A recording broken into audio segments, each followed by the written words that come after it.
Pronto, pode ler.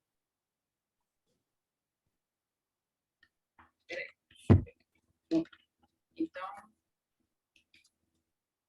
o título é Ao Salvar-nos.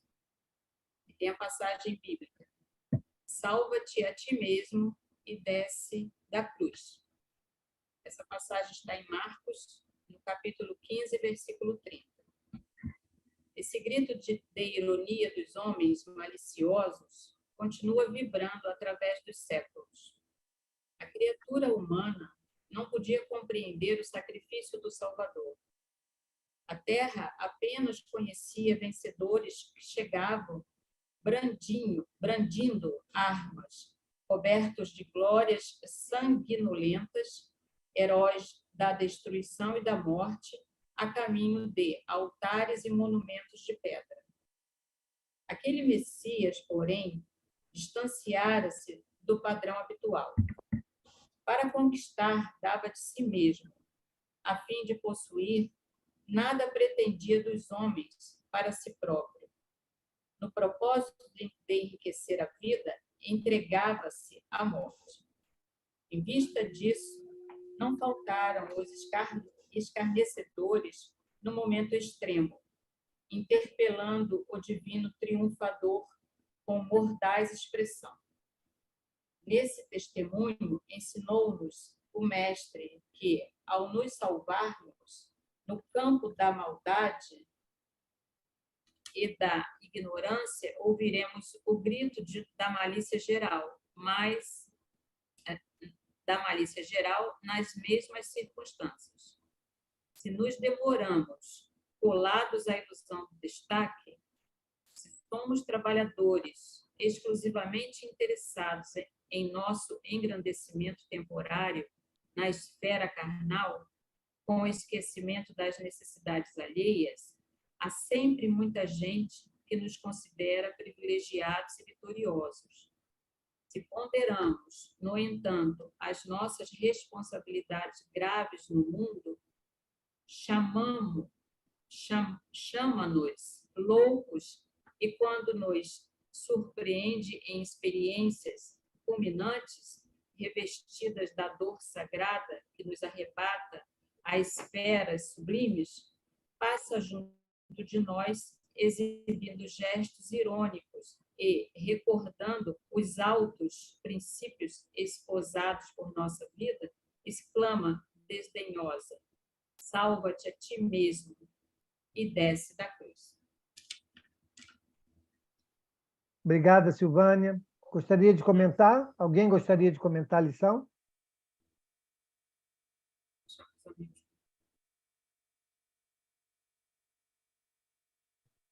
Pode falar, pessoal. Fala, Maurício. Salva-te a ti mesmo, né? Às vezes nós nos enganamos nesse mundo, achando que eu estou socorrendo o indivíduo desvalido, que eu estou ajudando aquele que necessita da bolsa. Mas, em verdade, todos esses que estão necessitados à nossa frente, ou que nos chamam a atenção para as suas necessidades, se é que nós já aprendemos a olhar para os que se apresentam necessitados para nós. Em verdade, eles é que estão trabalhando mais que nós, porque ali, dependentes do que nós vamos poder fornecer, ou do que um grupo fornecerá para eles, na verdade, eles estão nos dando a oportunidade de encarar um pouco mais a Jesus, de pensar no que o mundo espera de nós e o que o Mestre fez por cada um de nós. Salvemo-nos, salvando aqueles que estão na jornada conosco, ainda necessitando de carinho, de afago, de atenção. Obrigada, Mauri. Mais alguém? Então, vamos fazer a nossa prece. Nossa irmã Josete, pode fazer a nossa prece? Gostaria de fazer a nossa prece de hoje? Está muda, Josete. Abre o teu áudio.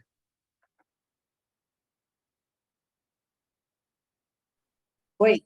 Oi. Eu não tenho muita experiência, mas vamos lá. Isso mesmo. Celeste, Senhor Deus Pai, agradecemos por mais esta grande oportunidade, nesta noite, de iniciarmos um estudo e que o nosso condutor ele possa nos levar a grandes orientações e reflexões para que possamos, no nosso dia a dia, aplicar. Obrigada. Obrigado. Obrigado, Louvado. José. Obrigado, querida. Beleza. Bom, então, Verinha, você vai ler para a gente? Posso. Tá bom, então vamos lá. Pessoal, Reconciliar estamos no capítulo 10, item 5, tá bom? Do Evangelho. reconciliar-se com seus adversários. Reconciliai-vos o mais cedo possível com o vosso adversário, enquanto estáis em caminho com ele, para que não suceda que o vosso adversário vos entregue ao juiz, e que o juiz vos entregue ao ministro da Justiça, e que sejais postos na prisão. Em verdade vos digo que não saireis de lá enquanto não houverdes pago até o último centavo. Mateus, capítulo 5, versículo 25 e 26. Quer falar? Vale um comentário, né, Vera? Esse texto é interessante. Porque quando a gente lê esse texto, a gente imagina um tribunal, onde tem um juiz, tem um advogado de defesa, tem um promotor, um advogado de acusação. A gente imagina um cenário desse de filme de Hollywood.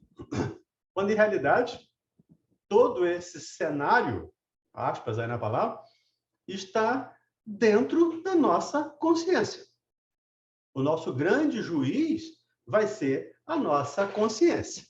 E é interessante, às terças-feiras eu participo de uma reunião de estudos, de uma reunião mediúnica depois, e agora há pouco estava conversando com um espírito que se apresentou na mesa mediúnica, dizendo que estava chegando numa delegacia. Eu vim me entregar, porque avancei o sinal e matei 2 pessoas. Aqui estão a chave do carro, a minha habilitação e podem me prender. É muito interessante esse tribunal aqui, porque quem estava acusando esse irmão de ter cometido esse crime, digamos, esse deslize? A sua própria consciência. Então, é isso que nós precisamos entender, de ter a nossa consciência o mais equilibrada possível, o mais tranquila possível. Então, reconcilia-te com o teu adversário, mas é o reconciliar com você mesmo, ou conosco mesmo. É nos reconciliarmos nesse papel de servidores, ainda que humílimos, como diria o Bezerra, né? Servidores humílimos, mas o papel de servidor da justiça divina. Então, trabalhar para nos livrar das nossas dificuldades, das nossas dores, é essencial. E tem uma página do Emmanuel, num desses tijolinhos, que ele comenta essa passagem, e ele diz: e se o adversário não quisesse reconciliar? E ele diz: no próprio texto de Jesus já tem a explicação ou a resolução para essa dificuldade. Quando Jesus diz: concilia-te, reconcilia-te, ou seja, é você mesmo que vai se reconciliar, não é o outro. O outro pode não querer, pode não estar afim, pode não gostar, pode ter as vontades dele. Mas essa reconciliação precisa partir de nós, principalmente conosco mesmo, como fez esse irmão agora há pouco lá. Estou aqui entregando a chave do carro, minha habilitação, porque eu cometi um crime e eu matei 2 pessoas. Então, É uma outra coisa... Perdão, Valdinho, pode falar. Não, por favor. É essa situação que nós precisamos trabalhar. Diga, Mauro. Outra coisa que eu achei muito interessante aqui nessa passagem de Mateus é sobre a prisão. Qual é essa prisão, né? Se nós estaremos lá enquanto não pagarmos toda a dívida. É a carne, né, gente? Então, as reencarnações, onde estaremos aqui vinculados até nos libertarmos de toda e qualquer impureza ou o prejuízo ou inferioridade, né, que possamos ainda ter, que nos impeça ou dificulte a nossa chegada ao plano dos puros, né? Então, essa é a prisão. Não é uma prisão, um cárcere, não deixa de ser um cárcere, né? Já nos diz isso lá no Livro dos Espíritos, mas não é o cárcere presídio, né? É o nosso cárcere físico, né? Que, independente da nossa querência, nós estaremos a ele vinculados até que todas as questões sejam resolvidas. Até que saudemos o último centil, né? O último centavo da dívida. E isso não é uma figura de linguagem. Enquanto existir alguma coisa a ser paga, nós vamos ter que voltar aqui. Vamos querer, precisar voltar aqui para saudar. E quem leu as obras do André Luiz, né? O Mauro está fazendo o estudo Missionário da Luz. Vou dar um spoiler aqui, tá, Isabel? Me permite dar um spoiler, tá, Isabel? Do livro. Lá no final do livro, o Alexandre, que é o orientador, que é o ministro, que está coordenando todo o trabalho, ele diz: eu estou me preparando para voltar para reencarnar. A gente toma um susto. Eu, quando li, também um susto. Falei, caramba, o que é que um espírito dessa grandeza vem fazer, né, na Terra? Vem trabalhar, reencarnar na Terra. E aí ele mesmo explica que ainda tem débitos a serem saldados. Lá no Sexo e Destino, o Félix também é outro que tem dificuldades na área da sexualidade e que está ali trabalhando, preparando o terreno para voltar para a prisão, como lembrou o Mauro aí, voltarmos para a prisão do corpo físico. Então, enquanto não saldarmos o último centavo da nossa dívida, vamos estar vinculados a essa prisão, a esse juízo, a esse julgamento que está na nossa consciência. E quando eu não estou preso no corpo físico encarnado, é o caso desse companheiro que se apresentou hoje, ele se apresenta, né, sem saber que já está desencarnado, mas ele se apresenta para uma prisão, porque ele acha que merece a prisão. É a lei de Deus inscrita na nossa consciência, como já estudamos lá no Livro dos Espíritos. Ok, gente? Ok. Número 6. Há na prática do perdão e na do bem em geral mais que um efeito moral. Há também um efeito material. Como se sabe, a morte não nos livra dos nossos inimigos. Os espíritos vingativos muitas vezes perseguem com seu ódio além do túmulo aqueles contra os quais conservaram o seu rancor. É por essa razão que o provérbio morto o animal, morto o veneno é falso, quando se aplica ao homem.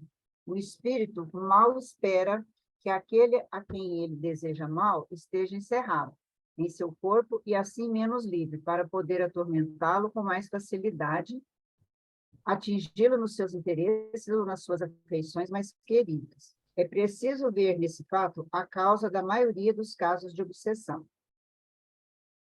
Obsediado e possuído não são quase sempre vítimas de uma vingança anterior, a qual provavelmente eles deram motivo para sua conduta.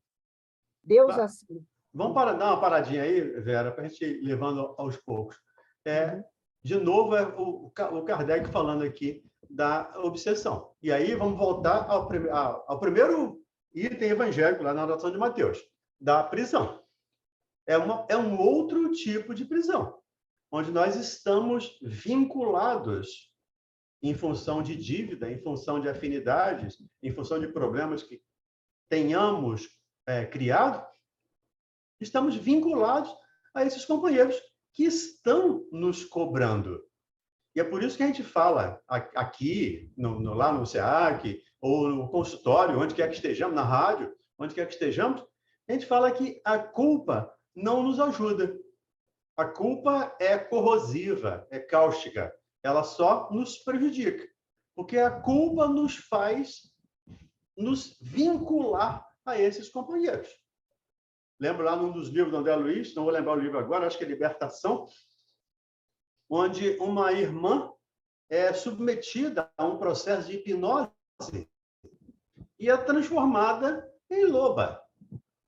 Perispiritualmente, né? O perispírito é plástico, o perispírito dela é transformado numa loba, em função de culpa que ela tinha dentro da consciência por não ter agido corretamente. Então, é mais um aspecto da prisão que Jesus fala lá, em Mateus anota, é mais um aspecto da necessidade que temos de nos livrar o mais cedo possível das nossas dificuldades. É claro que ainda somos espíritos imperfeitos e temos enormes problemas a serem vencidos.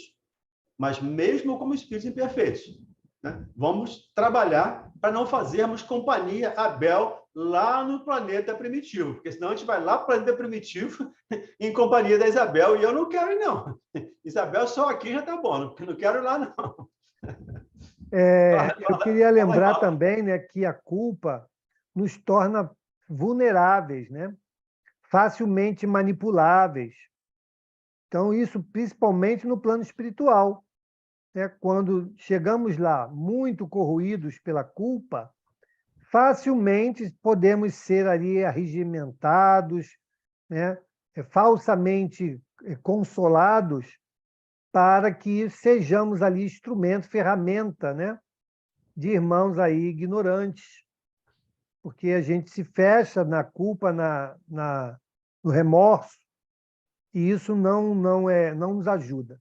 O que nós costumamos falar sempre lá em nossa casa é que a gente deve trocar essa percepção da culpa por responsabilidade. Então, no momento que eu me sinto responsável por algo que eu fiz contra alguém ou contra a própria lei, né? E quando eu ajo contra a própria lei de Deus, eu estou agindo contra a minha individualidade. Então, isso é o suficiente, né, para que a gente entre num estado aí de culpa ou de remorso. Então, no momento que eu entendo que eu sou responsável, fui responsável por algum agravo, eu seja também responsável em buscar a correção. Isso é muito mais libertador, isso nos dá a oportunidade de resistirmos a sugestões menos felizes, né? Que nos levam a um arrastamento, muitas das vezes, muito mais grave do que o objeto do nosso remorso. Obrigado. Lembrar, Mauro, que a culpa está sempre associada a uma punição.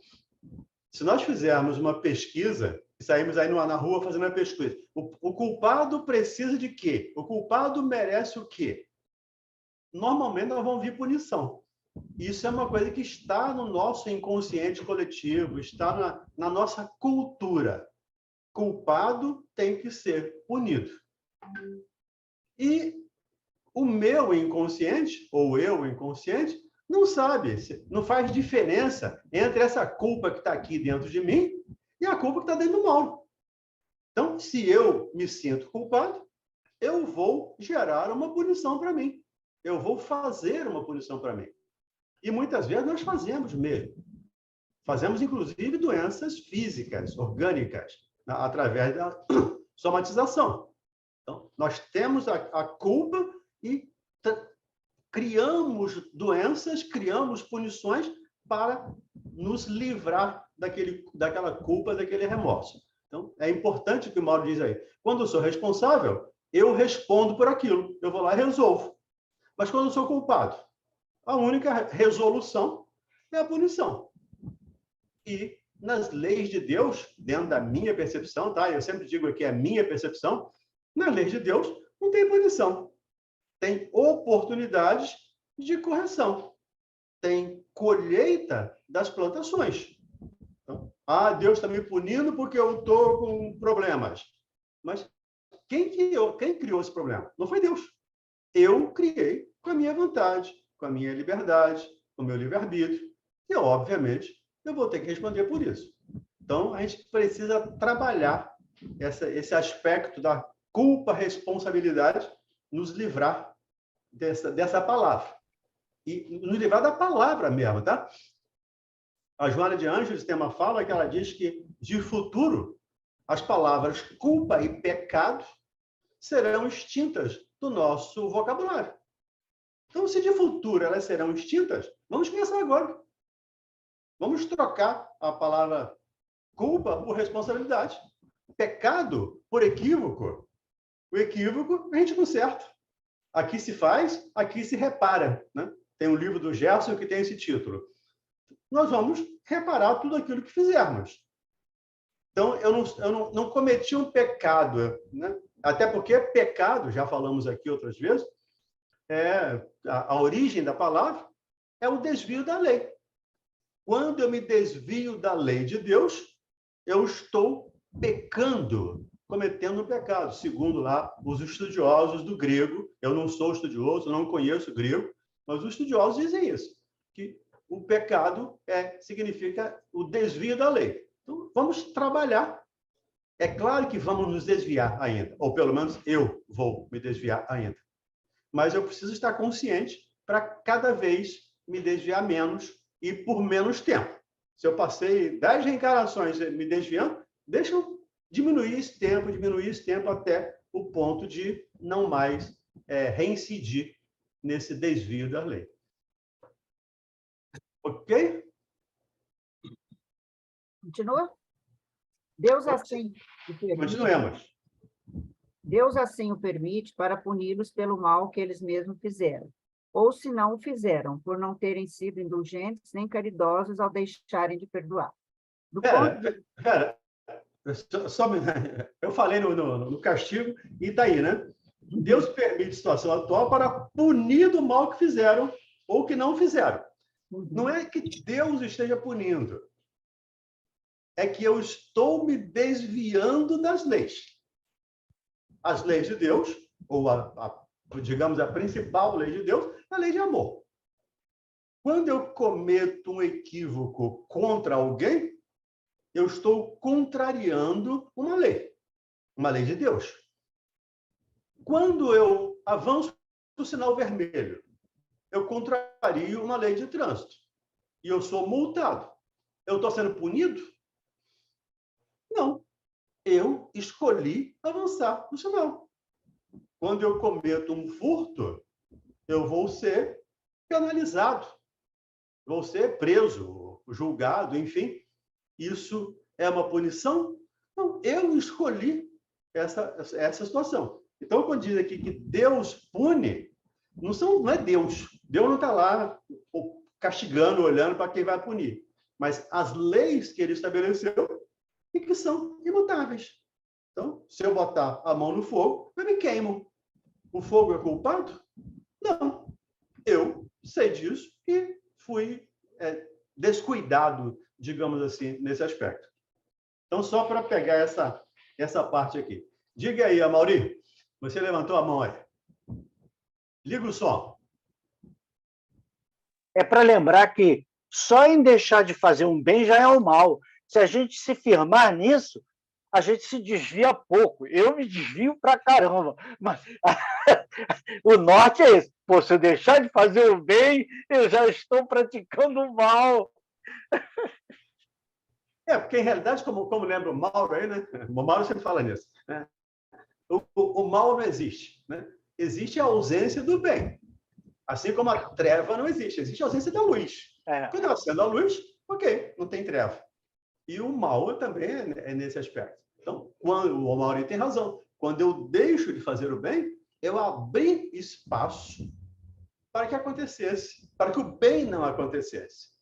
E o bem não acontecendo já é o mal. Porque a lei, de novo, a lei de Deus, é a lei de amor, justiça, caridade. Então, nós precisamos trabalhar para cumprir essa lei. Quando deixamos de cumprir isso, estamos incorrendo em equívocos, em erros, digamos assim. Porque, na verdade, só existe uma lei para o universo inteiro. É a lei do amor. Do amor.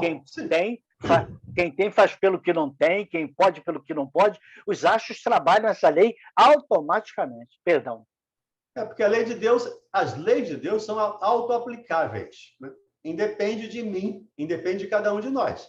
Elas se aplicam por si mesmas. É claro que eu não sei o tempo.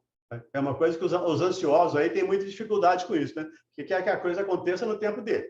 Eu não sei o tempo, mas que as leis vão ser aplicadas, com toda certeza, vão ser aplicadas. Não é isso, Bel? Eu só queria completar.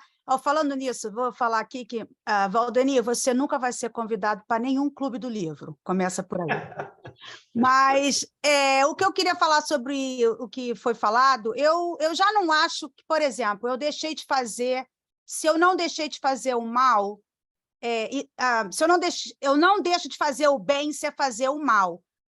Eu não sei, eu não concordo muito com isso, porque é melhor ser neutro do que fazer o mal. Mas ser neutro ainda é inferior, ainda está na classezinha inferior. Por quê? Porque você não está deixando de fazer o bem. Você está deixando de fazer o bem. Não quer dizer que você fez o mal. Não está sendo bom para você. Mas eu não escolhi o mal. Ainda já está melhorzinho. Está melhorando. Eu acho que, assim, neutro, nós somos, acho que, maioria das vezes, a gente está chegando lá, mas no neutro a gente está na maioria das vezes, né? Tipo, eu não faço bem, mas pelo menos o mal eu já não estou mais fazendo, né? Isso é bom? Não, porque eu era para estar fazendo bem, mas eu não estou fazendo mal. Tipo, não é... Eu não acho que, deixando de fazer o bem, eu estou fazendo mal. Eu não estou fazendo o bem, que é o que era para eu estar fazendo. Mas já é uma melhoria. Uma melhoria, Bel, você falando aí, me veio a imagem, né, de Pilatos lavando a mão, né? E a gente usa muito essa figura quando quer se reportar essa coisa. Não fiz nem o bem nem o mal, deixa para você resolver. E essa atitude lá do Pilatos, lavando a mão, se botando numa neutralidade, se omitindo, né, diante de algo efetivamente a fazer, causou um mal muito grande, né? Apesar de que estava dentro de um roteiro, creio eu. Mas, mesmo assim, causou um mal muito grande, porque ele poderia, naquele momento, ter uma atitude que levaria a um bem maior, né? Que era libertar Jesus e deixar que ele continuasse com a sua trajetória. Então, o Livro dos Espíritos mesmo nos fala isso, né? Que não existe neutralidade, né? É quente, ou frio, morno, não. Então, eu entendo a sua colocação, porque é um processo, né? Ninguém sai do mal para o bom com um salto, né? A gente passa por esse processo mesmo de escolher não fazer o mal, mas ainda não ter força suficiente ou condição para fazer aquilo que sabemos ser o necessário. E aí ficamos no meio do caminho. Diga, Bel. Desculpe, que você congelou, achei que você parou. Perdão. E eu já atropelei. E Silvana, desculpe também, eu estou demais hoje. Eu estou que nem o Valdenir nos seus melhores dias. Mas eu só para completar, antes que eu esqueça, e você está certíssimo. Esse negócio de, eu sou nulo. Não, só em ser nulo tu já tomou uma ação, né? Já foi uma ação sua, você já foi um ato seu. E realmente, nessa situação, em muitas ocasiões, eu me anular, eu posso vir a provocar o mal. Eu só quis dizer, tipo assim, fazer o mal. A palavra não fazer o bem, deixar de fazer o bem, fazer o mal, que não me soa bem. Eu acho que é melhor, tipo assim, eu não fazer o bem, pode gerar o mal, porque eu teria que ter tomado uma atitude, né? E nessa de ficar nulo, eu deixei o mal acontecer. Eu deixei o mal, mesmo que não tenha... Qual é a história? Eu deixei de provocar, eu fiz o escândalo, aconteceu. Eu não preveni o escândalo, né? Sim. Tá certo. E você tem razão, Bel. Só que nós somos responsáveis também pelas nossas omissões. Então, nós somos responsáveis pelas nossas ações, palavras, atos e omissões. Então, agora você tem razão, eu sempre falo isso, né? Fazer a caridade que a gente faz lá, ajudando lá na cesta do SEAC, né, que o Renato trabalha lá para caramba nisso, essa caridade tranquila. Eu vou ali, compro, levo a coisa e dou. A caridade mesmo é a benevolência, a indulgência, o perdão. Esse eu não sei fazer ainda. Mas eu estou começando por comprar alguns alimentos para alimentar alguém. Então, é um começo. Eu sempre até brinco dizendo, Francisco de Assis não levantava de manhã e dizia assim, hoje eu não vou fazer o mal, hoje eu vou fazer o... Não, porque fazer o bem para ele era como respirar. Mas ele também teve um dia, teve um período na vida dele que também passou por um espírito de expiação e provas, também passou por dificuldades e teve os mesmos problemas que nós. Você tem razão nessa gradação. Agora, de qualquer maneira, lembrou o Mauro muito bem. Quando eu lavo as mãos, eu estou sendo responsável pelas consequências. Eu não estou fazendo mal, estou permitindo que o mal se faça, sendo que eu tinha poder de evitar. Ok? A Silvânia também levantou a mão aí. Fala, Silvânia. Eu estou com a câmera fechada porque minha internet não está boa aqui. Eu entendi assim que a partir do momento que você faz o bem, o máximo que você possa, você vai meio que se blindando com relação a esse mal que você pode fazer. Então, vai ficando, você vai se melhorando e aí fica mais distante esse mal. É lógico que em algum momento a gente pode dar uma escorregada, mas aí eu acho que ajuda muito.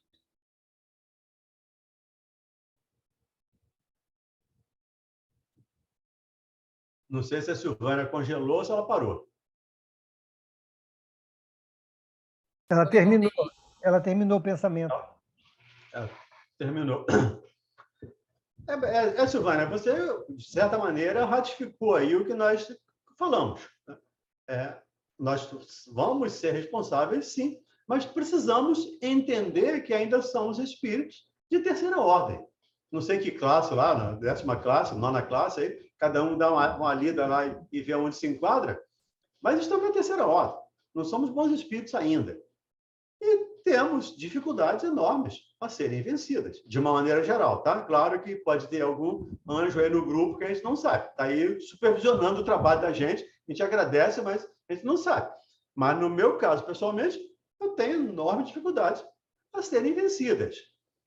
Então, mas porque estou nesse nível de evolução. Lá a gente está perto de chegar lá no item 11, capítulo 11, o item 8, o Lázaro fala lá que os nossos sentimentos é o instinto que se elevou ao progresso realizado. Então, à medida que eu vou me progredindo espiritualmente, eu vou transformando meus instintos em sensações, em sentimentos, até atingir a plenitude do amor. Até lá, a gente vai lutando, labutando, como diz lá o pessoal do interior. Vamos labutando para superar as nossas dificuldades. Ok, Verinha? Podemos? Sim, do ponto de vista da sua tranquilidade futura, é imprescindível reparar o mais cedo possível os danos que tenham causado aos seus semelhantes, perdoar os seus inimigos a fim de eliminar, antes de morrer, todos os motivos de desavenças, todas as causas de animosidade posterior. Por esta forma, de um inimigo enfurecido neste mundo, pode-se fazer um amigo no outro, ou pelo menos ficar do lado do bem, e Deus não deixa aquele que perdoou ficar exposto à vingança. Quando Jesus recomenda que nos reconciliemos com o nosso adversário, o mais breve possível, não é tendo em vista somente acabar com as discórdias durante a existência atual, mas evitar que elas se perpetuem nas existências futuras. Não saireis de lá enquanto não houverdes pago até o último centavo, isto é, satisfeito completamente a justiça de Deus. Uma coisa interessante aí que Kardec diz, primeiro que morto o animal, o veneno continua, nem sempre, e falando em termos de homem, não é, né? Porque nós morremos o corpo e continuamos do outro lado com as nossas dificuldades. E quando nós nos reconciliamos aqui, temos a possibilidade a certeza, digamos assim, de não termos esse irmão como inimigo do outro lado. E ele diz, pode-se fazer de um inimigo um amigo. E aí, Bel, lembrei de outro livro, né? Chamado Sexo e Destino, onde lá o Moreira, que é um personagem do livro, que é meio que obsessor, que fica lá perturbando uma família, e ao longo da história, ele vai se percebendo, se adaptando, olhando e vai se transformando. Então, ele deixa de ser um obsessor para, no final, ser um auxiliar, ser um guarda, um auxiliar daquela família. No início, ele chega para o... Esqueci o nome da personagem agora, que toma o uísque. Ele chega para o cidadão e diz, eu quero tomar um uísque. Aí ele mexe nas glândulas salivares do cidadão e ele vai lá, toma o uísque. Quando ele volta, senta com o uísque e diz, agora eu quero fumar um charuto. E o cara vai lá e fuma um charuto. Ele está ali quase que dominando completamente aquela situação. E ao longo do tempo, ele vai se transformando, e aí se transforma do inimigo ou do obsessor que estava lá trabalhando, num amigo que passou a ajudar. Então, Kardec coloca esse texto aqui, e aí a gente vai ver que o André Luiz tem razão quando ele coloca lá os textos dele, porque estão de acordo com Kardec. É uma outra coisa que a gente precisa ter cuidado. Quando lermos um texto, especialmente um texto espírita, vamos ver se esse texto está de acordo com as obras básicas, as obras de Kardec. E, nesse caso, o André Luiz complementa, digamos assim, ou esclarece um texto que Kardec já tinha colocado lá no Livro dos Espíritos, enfim, em outras obras. Alguém comentar? O pessoal está meio devagar hoje. Segue. Então, vamos seguir, Verinha. O sacrifício mais agradável a Deus. Portanto, se estáis para apresentar a vossa oferenda ao altar, e então vos lembrardes de que vosso irmão tem qualquer coisa contra vós, deixai a vossa oferta aos pés do altar, e ide primeiro reconciliar-vos com o vosso irmão, depois voltai para fazer a vossa oferta. Mateus, capítulo 5, versículos 23 e 24. Quer falar? Lembrando aqui que a gente precisa contextualizar os textos de Jesus, né? Ele está falando aqui dos sacrifícios que as pessoas, nós, né, como reencarnacionistas, né, possivelmente estivéssemos lá, as pessoas faziam de sacrifício de animais, sacrifício, enfim, aos deuses, a Deus. E o grande sacrifício, o sacrifício agradável a Deus aqui, que é o texto, é o título do texto, é de reconciliar, de perdoar, de ser benevolente, de ser indulgente, que é caridade. Lembramos lá da caridade, como entende Jesus, como sendo a benevolência, indulgência e perdão. Então, esse é o sacrifício que nós devemos nos propor. Sacrificar perdoando, entendendo, respeitando, sendo parceiro, sendo fraterno, sendo irmão.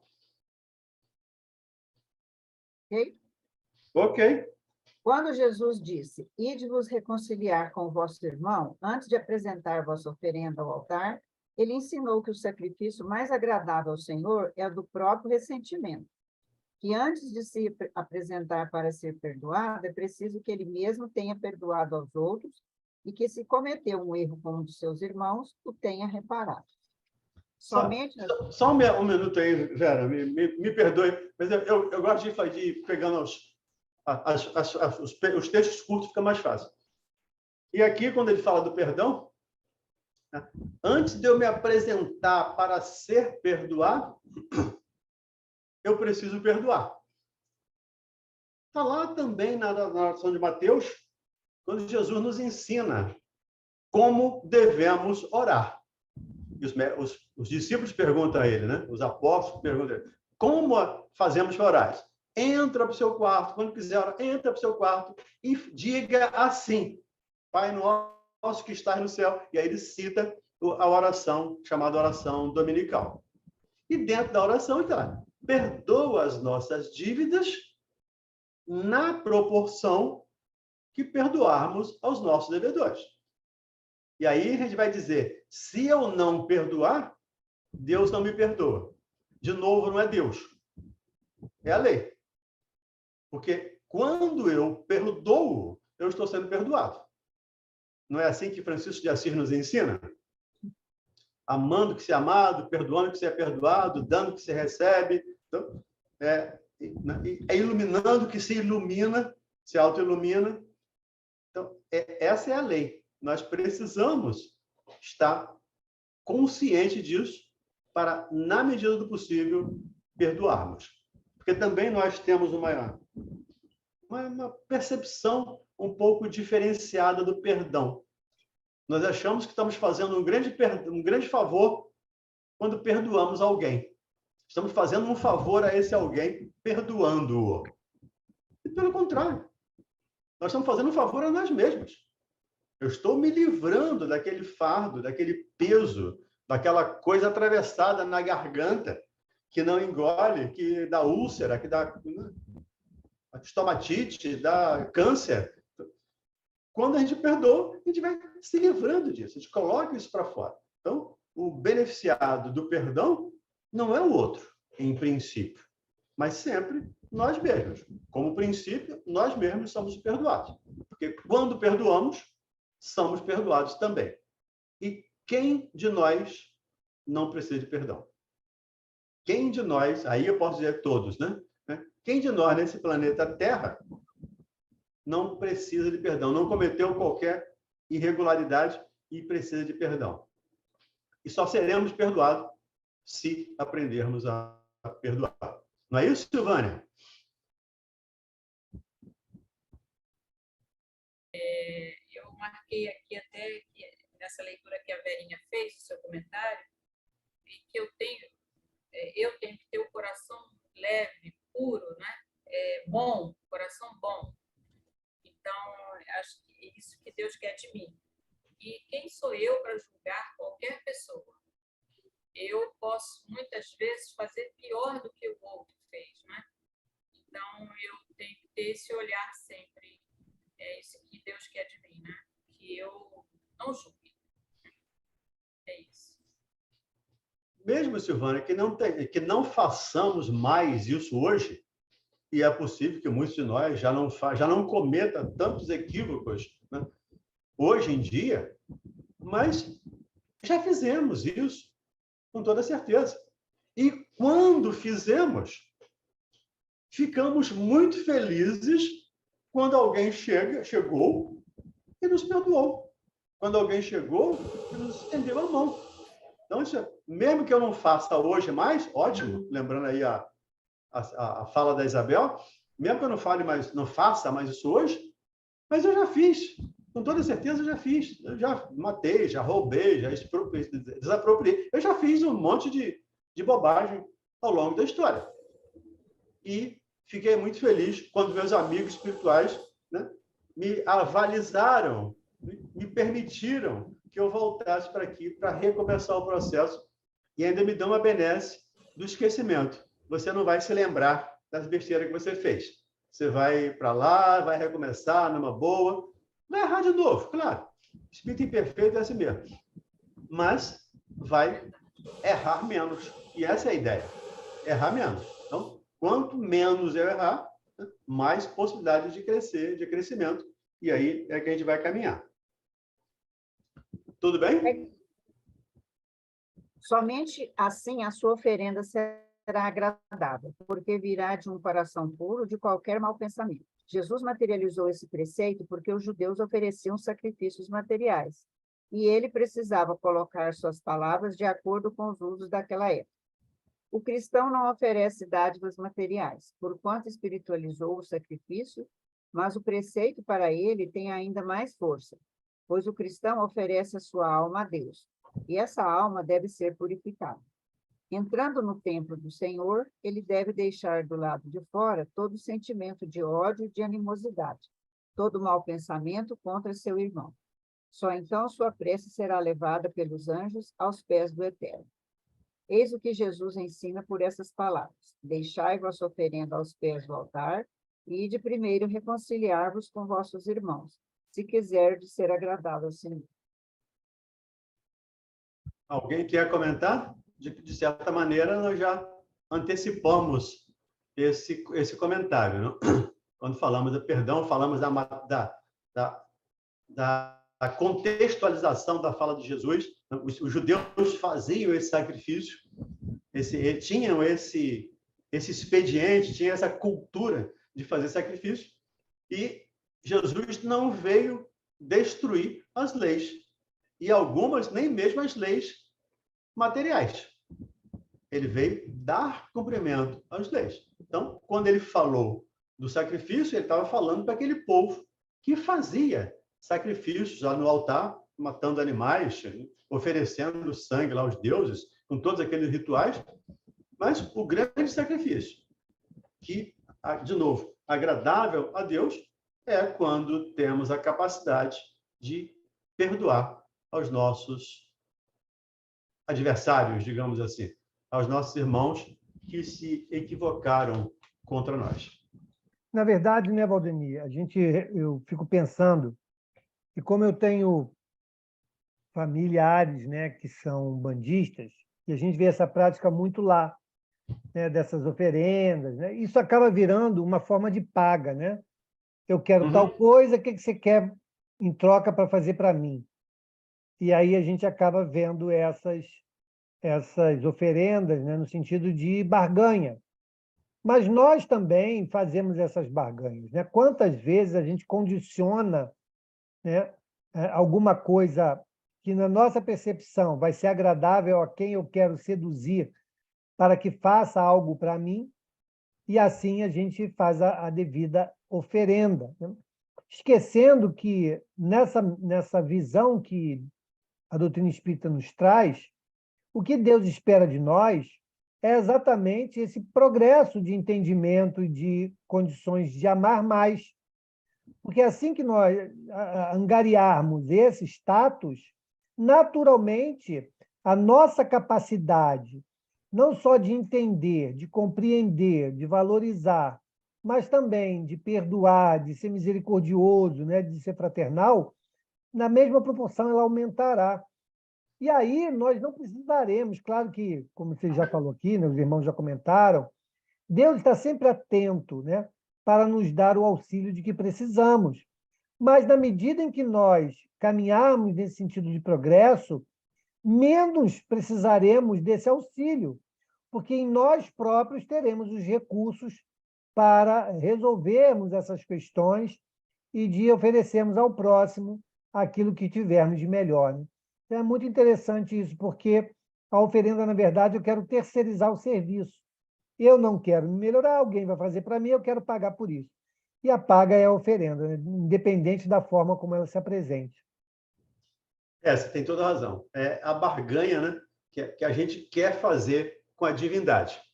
E o próprio Evangelho, no outro texto aqui, ele diz: o que você pensaria de filhos que ficam adulando o pai para arrefecer a vigilância?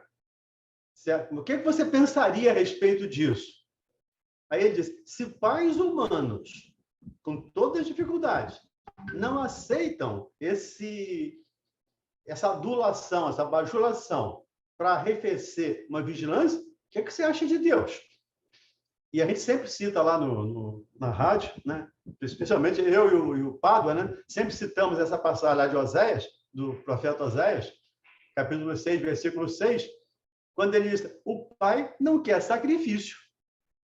Exatamente em cima dessa ideia. Porque o sacrifício é uma coisa que vem muito antes do povo judeu. O sacrifício, desde que ganhamos a razão, a gente tem essa ideia de agradar os deuses fazendo sacrifício. E o pai não quer sacrifício, diz lá o profeta.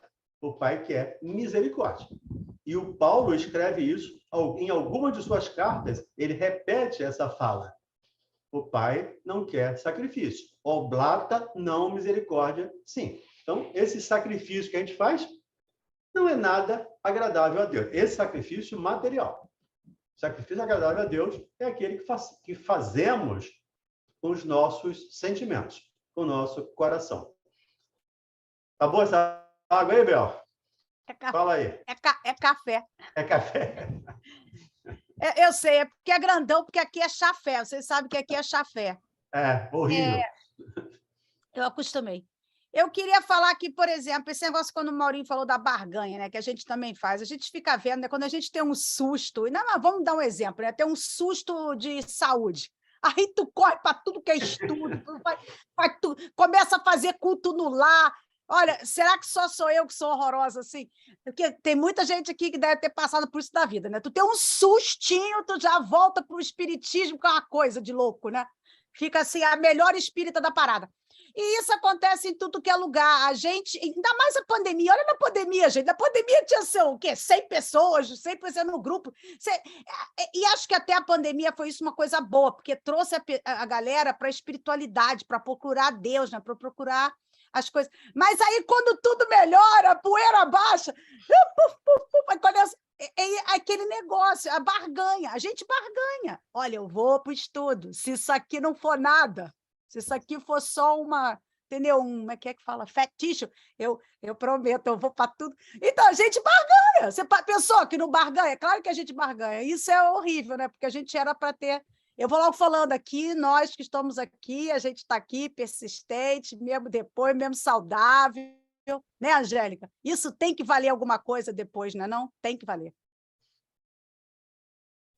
Barganha a gente faz sempre, né? E não é só na Umbanda. Os nossos irmãos católicos, né? Quando acende lá uma vela da altura dele, quando sobe a escada da escadaria da Penha de joelho, da Penha aqui no Rio de Janeiro, para quem é do Rio. Sobe a escadaria da Penha de joelhos. Isso é uma barganha. E Deus não quer isso. De novo, Deus quer que nos tornemos pessoas melhores. Capítulo 17, tem 3 lá do Evangelho. Tem que estar como título O Homem de Bem. O homem de bem é aquele que cumpre a lei de amor, justiça e caridade na sua plenitude, digamos assim. Esse é o sacrifício que agrada a Deus. O resto são as nossas dificuldades ainda, as nossas barganhas, né, que fazemos ainda com Deus. Aquele bode expiatório, achamos que matando o bode nós expiamos os nossos pecados. E não é bem por aí. Ok, Mauro. 55. Continuamos ou paremos? Não, acho melhor a gente parar aqui no início do item, né? Isso. Vamos, então, na semana que vem, retomar aí no capítulo 10, item 9, né? O argueiro e a trave no olho. Tudo bem?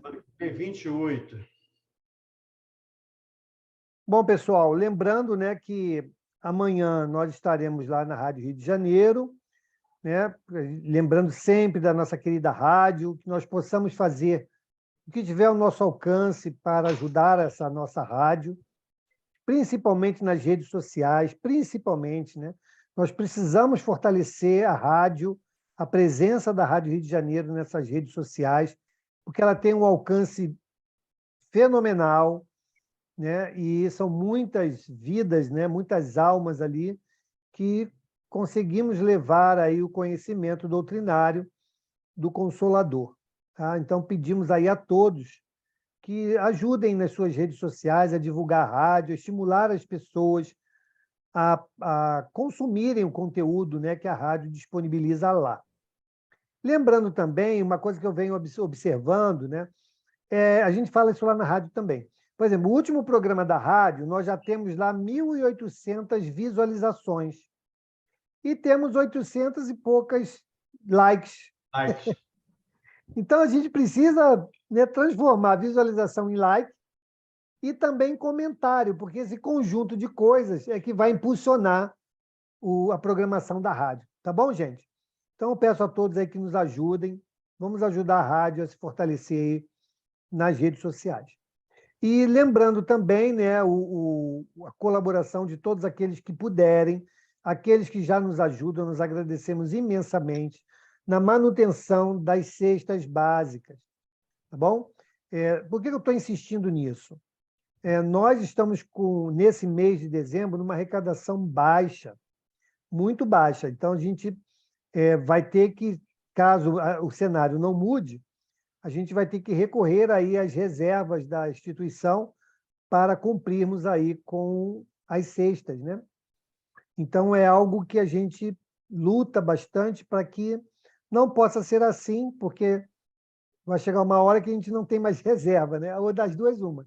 Ou a gente diminui as cestas, né? algo que nós não gostaríamos de fazer, mas a gente sabe que, para ter os gêneros, nós precisamos adquiri-los, né? Ou por doação ou por aquisição. E aí, como a nossa intenção é de auxílio aos nossos irmãos mais necessitados, nós nos sentimos aqui na obrigação de compartilhar com vocês dessa nossa preocupação. Tá bom, meus queridos? Eu não gostaria que ninguém se sentisse aí pressionado, né? De forma alguma. Nós só estamos dividindo com vocês, né, essa possibilidade de auxílio, porque sabemos que muitos companheiros aqui já ajudam normalmente, mas é sempre bom nós darmos essa satisfação. Tá bem? Então, desde já agradeço imensamente a todos, não só pelas suas preces, mas também pela ajuda que nos chega. Vamos, então, fazer a nossa prece de hoje. Eu vou fazer a escala de prece, acho que eu vou pegar a colinha lá da evangelização, para que todo mundo tenha a sua chance de fazer a prece. Tá bom? Então, quem gostaria de fazer a nossa prece de encerramento hoje? Ah, Mauri, você não vai escapar, Mauri. Você está há muito tempo sem estar aqui, né? Você é uma pessoa muito querida e nós temos muita saudade da sua participação. Então, por favor, faça a nossa prece. Graças a Deus. Soldado no quartel, Mauri. É isso aí. Soldado Mas graças no quartel. Graças a Deus nós temos tido a oportunidade de poder falar para o pessoal que a figura do mecenas acabou. Agora somos todos juntos a fazer a obra do bem. Não tem mais mecenas, não, gente. É cada um ombro a ombro. Então vamos lá, rogando a Jesus que abra a nossa mente para isso. Então vamos dizer assim: querido Mestre Jesus, felizes e contentes, Senhor, por chegarmos ao final de mais uma aulinha levada a efeito, de forma que cada um de nós, por graça de Deus, tenhamos tido a oportunidade de aumentarmos um pouco mais nossa visualização, o nosso entendimento, a nossa maneira de olhar para o outro, de encarar a nossa própria vida, porque a nossa vida não é senão a vida de um conjunto de irmãos que caminham junto conosco nessa mesma estrada. Dá, Senhor, que aprendamos de uma vez por todas a encarar o nosso irmão de jornada como um dos nossos mais queridos, porque aqueles a quem ajudamos nada mais é senão aquele trabalhador que faz mais que nós. Porque eu ainda posso andar, falar, mexer as mãos, os pés, os braços, e eles não, eles estão paralisados na necessidade, e nós, através deles, é que vamos olhar para o alto e rogar a Deus a oportunidade de ajudá-los, rogar a Deus que aprendamos com eles que estão sofrendo na nossa frente do caminho, avante no caminho, sofrendo para que nós aprendamos. Ó Senhor, garanta que os nossos corações estejam abertos às tuas lições, Senhor. Não esperar mais que alguém venha e distribua alimentos. Nós é quem temos que nos cotizar, nós é quem temos de colar ombro no ombro, a fim de fazermos esse trabalhinho pequenininho, mas quando sai de dentro, ele assume um valor muito grande. Obrigado, mestre, por isso. E que Deus abençoe todas as nossas oportunidades, doravante, de estarmos juntos numa salinha de aula como essa, sem recreio, sem nada, mas nós chegamos ao final muito felizes. Que o Pai nos abençoe os propósitos, hoje e sempre. Graças a Deus. Graças a Deus. Obrigado, Mauri. Obrigado a todos, meus queridos. Obrigado a todos. Eu gostaria...